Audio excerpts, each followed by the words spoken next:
Because you cannot understand the Yoga Sutras if you don't understand yourself. So to provide some context, the following is a short clip taken from our yoga teacher training. Generally, our morning sessions are more theory-based, and then our afternoons are practical. In this morning theory session, I introduced this idea, this rhetoric that I follow, that says that you cannot really understand yoga if you don't really know yourself, if you don't understand who you are.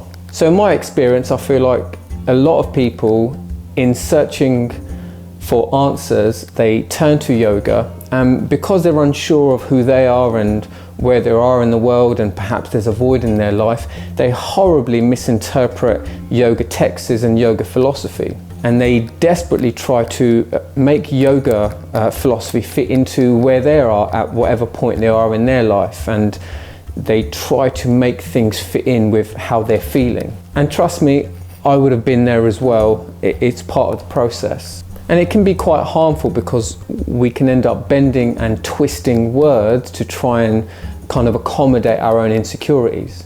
But I've come to understand through kind of time and introspection that introspection itself is the key. We have to find who we are. We have to try and find some purpose, and we have to come to an understanding of who we are before we can understand the vast complexity that is yoga philosophy. Or, sorry, not understand yoga philosophy, but try and get our heads around it at least. And that's what I kind of talk about in this video. So before the video starts, some background. The basis of our philosophy modules is the Vigyan-Bhairav Tantra. This is a very old text. Culturally, they say it's 12 to 15,000 years old, and it is a discourse between the first yogi Shiva and his consort, the Glorious Bardi.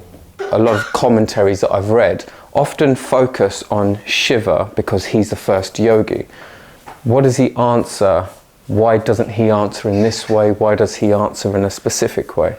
And I've always found it more fascinating looking at Parvati and trying to understand what brought her to that place in life. Of course, mythologically, as you might know if you've got to the mythology of the poses in my book, there's a myth that they were once together in a previous life. She was Sati and he was Shiva again. And after she died, he held her body, lifeless corpse, for years and just wondered, and one day he had to let go. And then she was reborn as the daughter of the king of the Himalayas, Himawat. She was born as Parvati. So the myth is that they were always been together, but the Vigyan-Bhairav Tantra doesn't give us any background.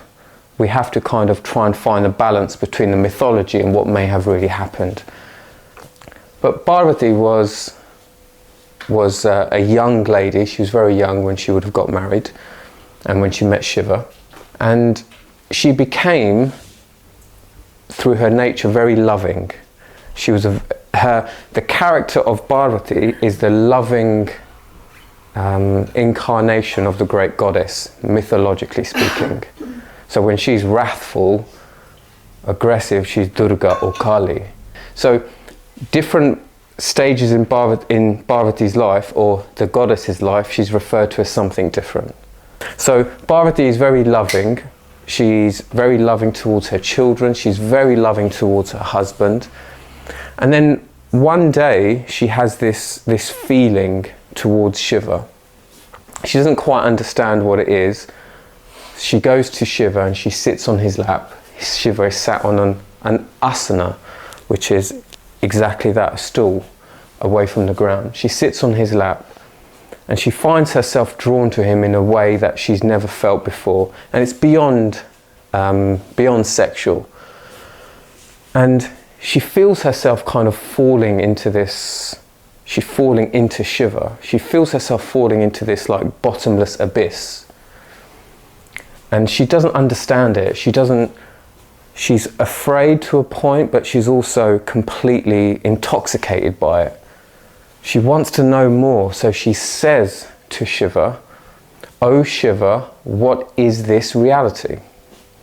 And Shiva wants to say, what you've fallen into is not a bottomless abyss, you've fallen in love. love is beyond being loving in Tantra. So you can be loving and be compassionate, but you don't know love. Love is God and God is love, according to Tantra.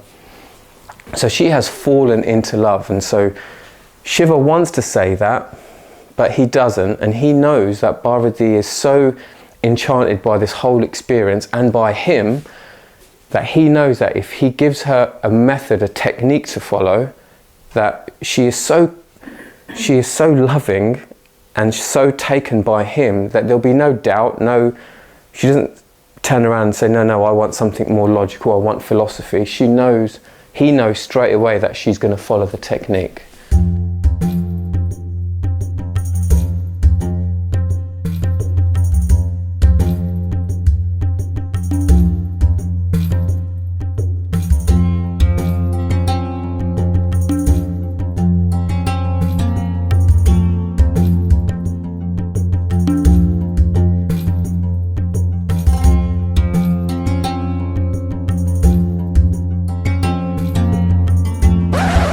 So he says, O radiant one, the experience may dawn between two breaths.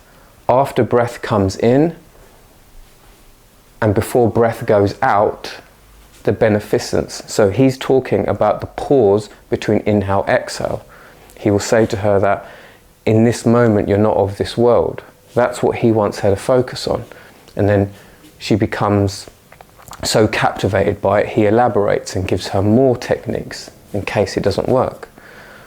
So I've always found it really interesting when I think about Parvati, when I think about the fact that she wasn't trying to be yogic, she wasn't forcing herself to be as Shiva, she was just doing kind of her duties. She was just going through life, finding her place in life. She was just trying to be a loving mother. She loved her life. She loved who she was. She found happiness within herself.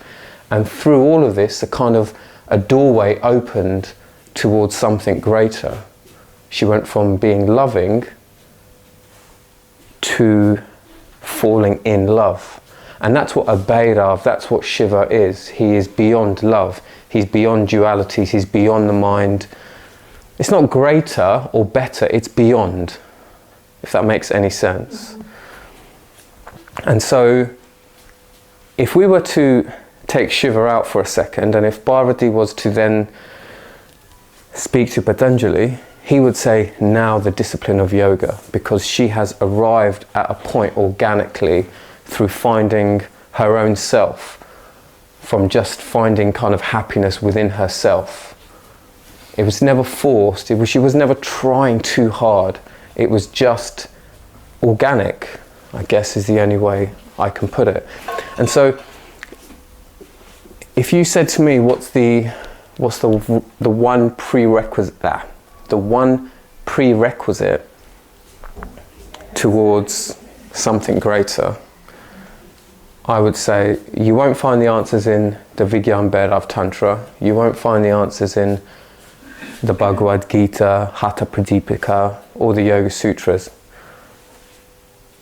That comes much later. I think if you're a work in progress within yourself, if you're just trying to be better, if you're trying to understand who you are, I think you will then find meaning and understanding in these texts. And then you'll be like, oh, I get this, they're talking to me. Because you cannot understand the Yoga Sutras if you don't understand yourself. Because you cannot understand the Yoga Sutras if you don't understand yourself. And that's what everyone does. They try desperately to understand a text which is very, very complex. And these people have no idea who they are themselves. Yeah? Not to say we're going to find the answers, but we're all a work in progress. I'm a work in progress more than... It's not easy for me to say more than anyone you know, that's not the case. But we all have our own battles, right? We're all working on something. And so it all comes back to one thing, introspection, okay? Which is just trying to understand yourself like mentally. It's like trying to break things down. It's trying to understand like who you are, like what you are, like what has brought you here. What have you learned from your experiences? Like if I look back at all the people that have hurt me through my life, what has that taught me? You know, I'm trying to understand myself. I'm trying to be compassionate with myself so I can understand and be compassionate with others. Hence my line of, I say this to Laura, I said, darling, who are we to condemn Kanye West? She just rolls her eyes. But if I put that in an essay title and said, you have to go and think about this, it's a very, very profound question. You know, you can scrub out Kanye, of course, you can put in whoever. But do you see where I'm going with all this? Yeah, it is. So a little reflection on the video now I've watched it. What I didn't say, what I forgot to mention, and those of you who were observing the video keenly would have noticed that Parvati was on the cusp of enlightenment. So Parvati had fallen into love. She had found this reality for herself, but she didn't really understand it. And what Shiva's teachings did and what Shiva's technique did is help Parvati understand her own experience. So when she says, "Oh Shiva, what is your reality?" Parvati is also experiencing this reality for herself, but it's almost like she has a veil over her eyes where she's kind of unable to see. And this is really important because it means Parvati was already enlightened. Parvati was already a 𝗪𝗚𝗊. So if Shiva is 𝗪𝗚, someone who has gone beyond love and beyond consciousness, beyond the mind, Parvati is also 𝗪𝗚𝗊. She just doesn't know she is in this reality. So she asks Shiva to explain almost intellectually what it is. Because Parvati is already there and it's in the here and now and it is already within Parvati's being, Shiva doesn't give her kind of long drawn out philosophy. In fact, he doesn't give any philosophy at all. All he does is give Parvati techniques, and through one of these techniques Parvati will come to understand that her reality is here and now, that she will get a better understanding of this experience. And this is really important to understand the kind of greater yoga philosophy. So you cannot be kind of lost and afraid and in need of kind of any therapy in order for you to find love or to find this greater whole, samadhi, bhairav or nirvana, whatever it is you want to call it. But let's call this kind of this experience, this nirvana, let's call it love, to be consistent with Tantra. So I feel like what this has helped me understand is that you cannot find love through somebody else, that you have to be at a place in life where you are happy with or you found fulfillment through your life, you have a sense of purpose, you're not a lost soul trying to find themselves. And when you find who you are, you can find love, you can find 𝗪𝗚. Ultimately, we cannot find love in others. We can only discover that it already exists within ourselves. And I'm talking about romantic love, but I'm also talking about the love that we're talking about in Tantra, in yoga. It exists within all of us. That's enough philosophy from me. I'm out of here.